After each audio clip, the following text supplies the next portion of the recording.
Okay, I wasn't expecting that.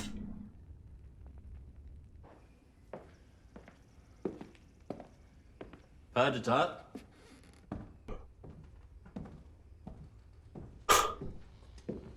This guy's gonna have had 2 women die on him. Yeah. Oh, that's not normal. Oh. Okay.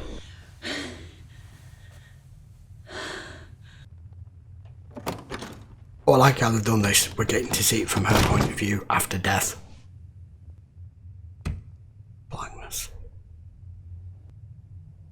She would sleep. She would wake. Here we go again. Nowhere to go. She would walk.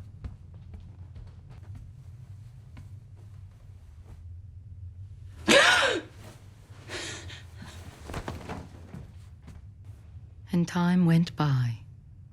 How much time, it was impossible to reason. Because there isn't any time. And in time, as we all do, she admitted all. She admitted she was dead. She admitted her husband had moved on. You'd have to. She admitted her daughter was growing without her.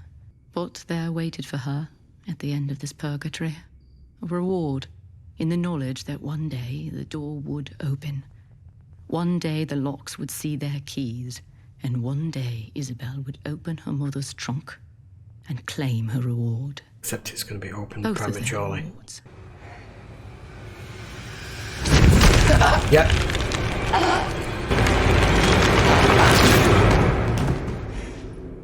Wow.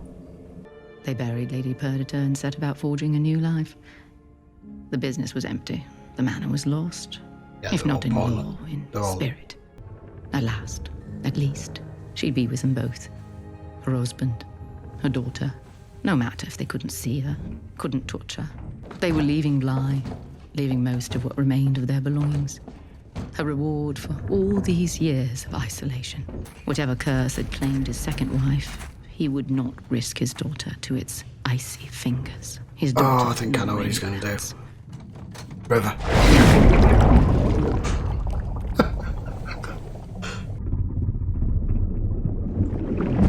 It shattered Viola's heart.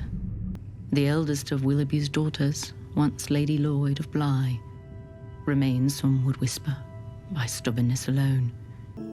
As if woken from a nightmare, she would walk back to her home, feeling each time that it was a dream.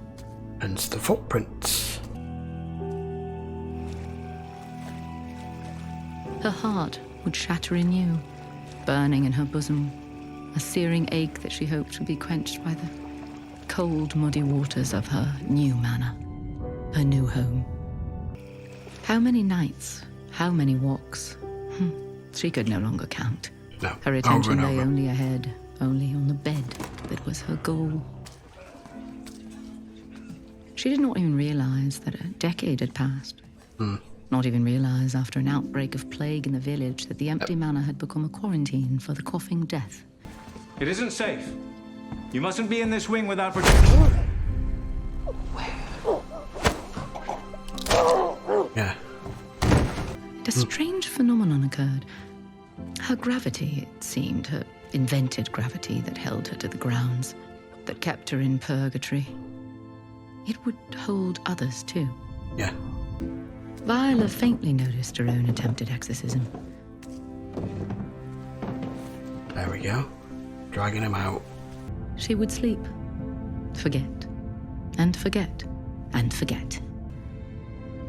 All things fade. All things. Flesh, stone, even stars themselves. True. As her memories left her, so too, her face. Yeah. So little did she remember that one night she found a child in her daughter's old bed and could not remember who she had been hoping to see. Must be the child whom she'd sought. Must. Oh, she even took a kid. Those unfortunates trapped in the gravity well she had made of Bly Manor. That's the logo. Right. They were fading Forgotten. as well. A fate that befell all trapped at Bly. A fate that befell Viola's once sister, now forgotten in the attic, unaware that she'd ever had a sister at all. A fate that befell a poor valet, so many years later. A fate that befell even those who died of other causes at Bly. No hope for anyone with the sad misfortune to die on the grounds of Bly. Yeah. No hope for the victims of Bly, be they victims of fate. And no hope, it would seem, for the young au pair, who, having run afoul of so many of the dead,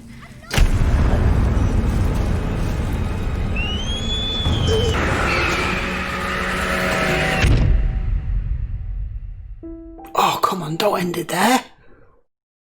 Okay, that was episode 8 of Bly Manor. Absolutely my favourite episode of the entire season. That was one hell of a story that they're giving us, and it's pieced loads of stuff together that if you were struggling to work out, it's just giving it you all there. Fairly early on, I'd figured who it was. But the way they told the story, they tinted it back to black and white. We got an entire narrative over all of it from her. That was a whole beautiful story in itself of love, money, power, betrayal, jealousy, contempt, all rolled into one. And I loved it. I wish the whole bloody series was set back then and it had been done from then, but the way that they explained how, because she was so hell-bent on not moving on with the priest. No, I won't say this. I'm not going to move on and say this stuff to God. I'm not leaving this place. And she had done everything in her power to be able to keep this place going and running and being in charge and not allowing, in that particular time, that century, of men coming along and taking it from you, which is exactly what they would do. So she was right with that. She was kind of instrumental in planting the initial seed of her sister, seeing her just come along and take everything from her before she had a chance. Especially with the husband, who wasn't a husband until the minute she walked through the door with how beautiful she is. That was it. But the sister was going to do that eventually, one day. And I think it was part in wanting to save the manor, but part in wanting to rip away what her sister had because of the stuff that she'd taken from her. But it was all neatly tied up in a beautiful storyline. I wouldn't say it was a love story, it wasn't. It's more like a bloody horror story. And the way they explained, as I was saying, with this, she invented this place of gravity of where she refused to leave here. She was trapped within the box, the case, the chest, whatever you want to call it. And then the first person to open it up, she was expecting to be a daughter. And when it wasn't, that's where it all started. We now know why everyone gets trapped here at the fate of her hands, or if they are unlucky enough to die on the ground. She's changed the whole way that death works at Bly Manor. And it was beautifully wrapped up. I'm not quite sure where they're going to go with the final episode, because obviously it's going to go back to our main characters. I'm not sure Danny is getting away with that one. I mean, that scene at the end there was the same scene at the end of the previous episode, till we went back and found who the Lady of the Lake actually was, and why, and who, and what. But I fear that Danny is next on the list, just like the rest of them. The only person that's possibly going to be left alive here is Flora. And she doesn't want to leave, even though she now knows what Rebecca has told her to do and why. That everyone here dies, stays here, and fades. I don't know. But that was beautiful. That was a beautiful story. I really, really enjoyed that. And that's my first episode that I've come back to Bly Manor in the new year. And that was wonderful. That was great. Right.